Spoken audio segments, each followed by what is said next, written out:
یہی مسجد اقصی ہے کہ جس کے اطراف ابدی العلم من المسجد الحرام الى المسجد الاقصی. سمجھ گیا کہ نبی صلی اللہ علیہ وسلم کو مسجد حرام سے لے کر کے مسجد اقصی تک کی سیر کرائی دی گئی اس مقصد سے کہ اب ان دونوں گھروں کی امانتیں تمہاری تحویل میں دے گی. آپ کی تحویل میں دی جانے کا مطلب یہ کہ آپ کی امت کی تحویل میں دے گی. یہ امانت جو ملی تو آخر امانت تو اسی وقت تک رہتی ہے جب تک کہ اس میں خیانت نہیں کی جاتی. چھن جو گئی اور یہودیوں جیسی ذلیل قوم نے چھین لی تو اس کے معنی ہے کہ ہم ان سے بھی زیادہ ذلیل ہو چکے تھے. ہمارے پاس معراج کی داستان سرائی تو رہ گئی اور مسجد اقصی اب یاد آئی ہے.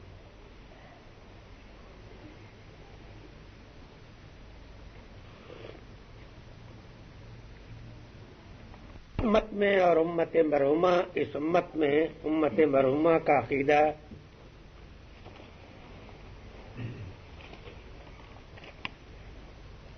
ان روایات کی بنا پر ہے کہ جو حضرت سے منسوب ہیں کہ جس نے لا الہ الا اللہ کہہ دیا وہ ضرور جنت میں داخل ہوگا. ان روایات کی کیا حقیقت ہے؟ یہ روایات سمجھی نہیں گئی. یہ واقعہ ہے کہ لا الہ الا اللہ جس نے کہا اس کے تقاضے ہیں اس کے مطالبے ہیں تو جب وہ کہے گا تو اس کے تقاضے بھی تو اس کو پورے کرنے ہوں گے. ورنہ آپ نے یہ بھی فرمایا ہے کہ جو ان تقاضوں کو پورا نہیں کرے گا تو اس کا لا الہ الا اللہ کہنا بیکار ہے، وہ منافق ہے، وہ مومن نہیں. یہ بھی تو ہے. تو وہ پوری بات سمجھنی چاہیے نا کہ اللہ تعالیٰ نے جو فرمایا یا رسول نے جو فرمایا ہے تو اس میں تو کوئی شبہ نہیں کہ وہ شخص مسلمانوں میں شامل ہو جاتا ہے. پہلی بات تو یہی کہے گا نا کہ لا الہ الا اللہ محمد رسول اللہ، یہی کہے گا. اچھا یہ جس نے کہا وہ مسلمانوں میں تو شامل کر لیا جائے گا. باقی رہ گیا کہ اب اس کے جو تقاضے ہیں یہ تقاضے اسے پورے کرنے ہوں گے. جب نماز کا وقت آئے گا تو نماز پڑھنی پڑے گی. اگر وہ نماز نہیں پڑھے گا تو بہرحال منافق ہے. سمجھ گا؟ بھول چوک کی بات تو اور ہے لیکن اگر اسی کے اوپر وہ مستمر قائم ہے تو پکا بےہودہ آدمی ہے، وہ نکال دیا جائے گا. تو یہ ضرور ہے کہ ان کلمات کے داخل اسلام میں اور مسلمانوں میں داخل ہونے کے لیے ابتدائی کلمہ یہی ہے، لیکن مسلمان رہنے کے لیے ان کے تقاضوں کو پورا کرنا ضروری ہے. اب اگر کوئی کہے کہ میں تو اتنی بات مانوں گا باقی رہ گیا کہ اس کے تقاضے نہیں تو سوال یہ ہے کہ یہ بات تو پیغمبر نے بھی کہی ہے، قرآن نے بھی کہی، اور جنہوں نے ان کے تقاضے نہیں پورے کیے تو ان کو دھکا دے کے نکال بھی دیا گیا. سمجھ گیا؟ جبکہ یہ بات بھی ہے کہ فرق کر لیجیے کہ ایک شخص لا الہ الا اللہ کہتا ہے لیکن اس لا الہ الا اللہ کے بارے میں یہ ہے کہ وہ بنکارتا ہے کہ خیال میں آپ کے معافی جبتی الا اللہ، معافی جبتی الا اللہ، میرے جبے کے اندر تو اللہ کے سوا کوئی نہیں، تو میری چلے تو میں تو اس کے پرخ سے اڑا دوں. سمجھ گیا؟ یہ بھی تو لا الہ الا اللہ کا تو انکار نہیں کرتا بلکہ لا الہ الا اللہ کا تو اس نے بہت بڑھا دیا. سمجھ گیا؟ تو اس کے اوپر تو گردن اڑا دی جاتی ہے تو لا الہ الا اللہ. معلوم ہے کہ لا الہ الا اللہ اپنے تمام قیود شرائط کے ساتھ معتبر ہے اور اس کا مطلب یہ ہے کہ مسلمانوں میں شمار ہونے کے لیے یہ چیز کافی ہے. آپ کا مسلمان شامل ہو جائیں گے. آپ نے ارشاد فرمایا ہے کہ توبہ سے کبائر گناہ معاف ہو جائیں گے مگر جو نمازیں اور دوسرے فرائض جہالت کی زندگی میں چھوٹے ہوں ان کے بارے میں کیا حکم ہے؟ بعض لوگ قضاء عمری ادا کرتے ہیں، کیا یہ ضروری ہے؟ جہالت کے زمانے کی باتیں تو اسلام حادم ہے تمام گناہوں کا. یعنی مطلب یہ ہے کہ اثر نو جب توبہ کرے آدمی اثر نو اسلام لایا ہے تو اس کا اسلام تمام پچھلی زندگی کا حادم بن جائے گا. اب اس کے لیے اس کا کوئی مواخذہ اس کے اوپر نہیں ہے. باقی رہ گیا کہ بعض لوگ قضاء عمری ادا کرتے ہیں، کیا یہ ضروری ہے؟ بھائی ہم سے تو روز کی جو قضا ہے وہی ادا نہیں ہوتی ہے. باقی رہ گیا کہ قضاء عمری ادا کرنا تو بہت مشکل ہے. سمجھ گیا؟ تاہم مومن کے لیے یہ ضروری ہے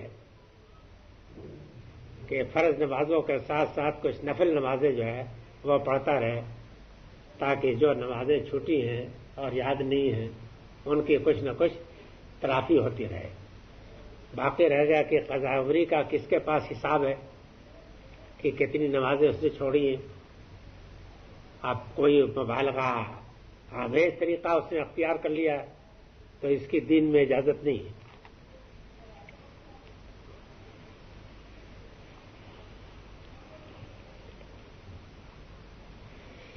اللهم ارنا الحق حقا وارزقنا اتباعه وارنا الباطل باطلا وارزقنا اجتنابه وصلی اللہ تعالی علی خیر خلقہ محمد وآلہ وصحبہ اجمعین برحمتک یا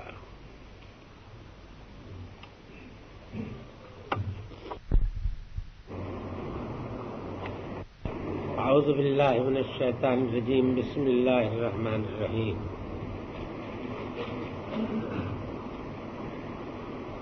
وَإِذْ أَخَذْنَا مِيثَاقَ بَنِي إِسْرَائِيلَ لَا تَعْبُدُونَ إِلَّا اللَّهَ وَبِالْوَالِدَيْنِ إِحْسَانًا وَذِي الْقُرْبَى وَالْيَتَامَى وَالْمَسَاكِينِ وَقُولُوا لِلنَّاسِ حُسْنًا وَأَقِيمُوا الصَّلَاةَ وَآتُوا الزَّكَاةَ ثُمَّ تَوَلَّيْتُمْ إِلَّا قَلِيلًا مِّنكُمْ وَأَنتُمْ مُعْرِضُونَ۔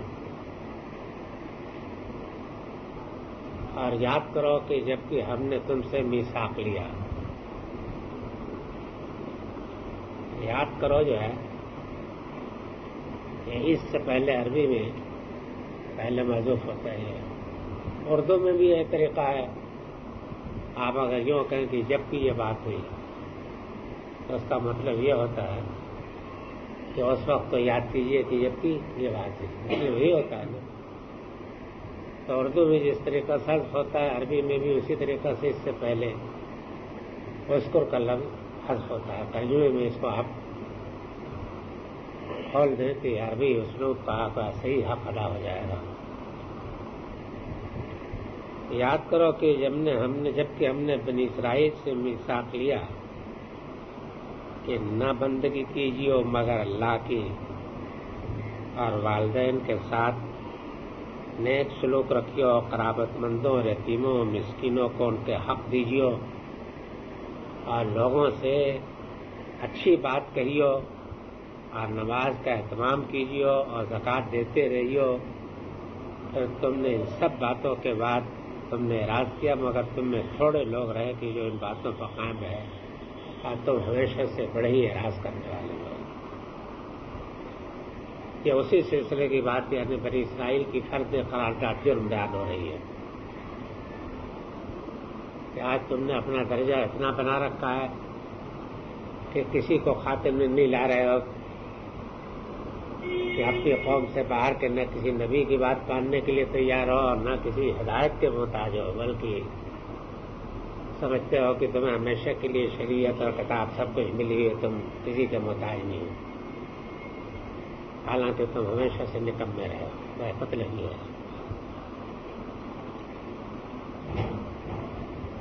لا تعبدون الا اللہ یہ ہے نہیں کے معنی میں، اگرچہ جملہ عربی کے قاعدے کے لحاظ سے خبریہ ہے،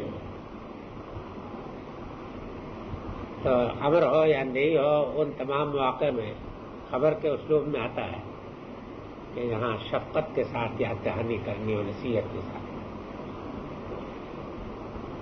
تو ترجمہ اگرچہ اس کا وہ عبارت تو ہوگی خبر کی، لیکن ترجمہ جب کیا جائے گا پھر نہیں امر ہی کا کیا جائے گا۔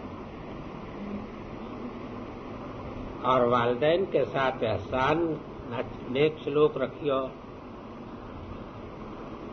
اور قرابت مندوں، یتیموں، مسکینوں کے ساتھ، اس کو احسان کے تحت بھی آپ رکھ سکتے ہیں، اور یہاں کوئی اور فعل بھی مذوف مان سکتے ہیں، یعنی یتیموں مسکینوں کو ان کا حق دیتے رہیو۔ وَقُولُوا لِلنَّاسِ حُسْنًا اور لوگوں سے اچھی بات کہیو۔ اس کا موقع یہاں یہ ہے کہ اہل حقوق کا جہاں تک معاملہ ہے صحیح طریقہ تو یہ ہے کہ ان کے حقوق ادا کیے جائیں، لیکن اگر کوئی خاص مجبوری ہے، مثلا ہے کہ ایک مسکین ہے وہ سوال کرتا ہے لیکن آپ دے سکنے کی پوزیشن میں نہیں ہے،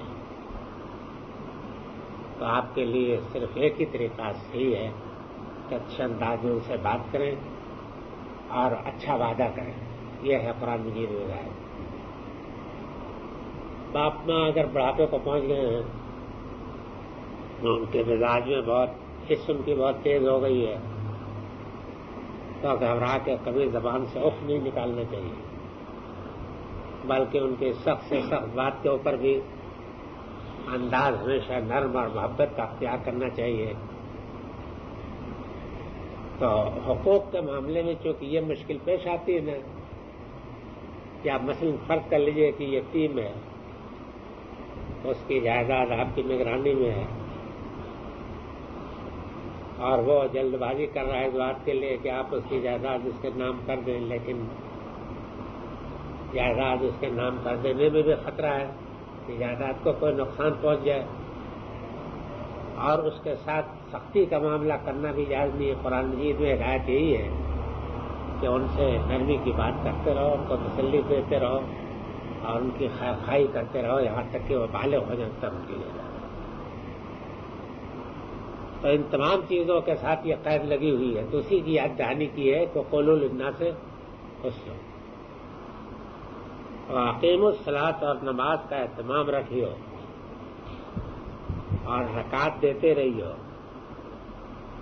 لیکن تم نے ان تمام باتوں کے باوجود تم میں سے تھوڑے لوگ ان چیزوں پر قائم رہے اور تم نے ناشکری کی اور تم ہمیشہ سے اعراض کرنے والے لوگ رہے ہو. وَإِذْ أَخَذْنَا مِيثَاقَكُمْ لَا تَسْفِكُونَ دِمَاءَكُمْ وَلَا تُخْرِجُونَ أَنفُسَكُمْ مِنْ دِيَارِكُمْ ثُمَّ أَقْرَرْتُمْ وَأَنْتُمْ تَشْهَدُونَ ثم أنتم هؤلاء تقتلون أنفسكم وتخرجون فريقا منكم من ديارهم تظاهرون عليهم بالإثم والعدوان وإن يأتوكم وسارى تفادوهم وهو محرم عليكم إخراجهم أفتؤمنون ببعض الكتاب وتكفرون ببعض فما جزاء من يفعل ذلك منكم إلا خزي في الحياة الدنيا ويوم القيامة يردون إلى أشد العذاب.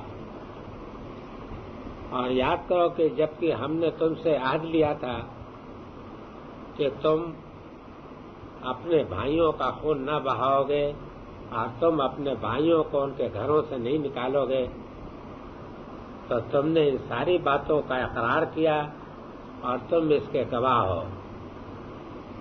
پھر تم وہی لوگ ہو کہ اپنے بھائیوں کو قتل کرتے ہو، ان میں سے ایک فریق کو ان کے گھروں سے نکالتے ہو، ان کے خلاف ان کے دشمنوں کی ان کے خلاف حق تلفی کر کے اور تعدی کر کے ان کے دشمنوں کی مدد کرتے ہو، اور پھر جب وہ قیدی بن کر کے تمہارے ہاں آتے ہیں تو تم ان کا فدیہ دے کر کے چھڑاتے بھی ہو، حالانکہ تمہارے اوپر سرے سے ان کا نکالنا ہی حرام تھا.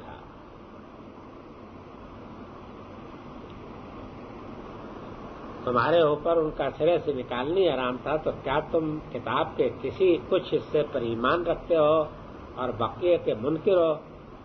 تو کیا جزا ہے ان لوگوں کی کہ جو تم میں سے نہیں ہے جزا تم میں سے ان لوگوں کی جو یہ سب کچھ کرتے ہیں مگر یہ کہ دنیا کی زندگی میں رسوائی، اور قیامت کے دن یہ لوگ شدید ترین عذاب کی طرف دھکیلے جائیں گے اور اللہ تمہارے اعمال سے غافل.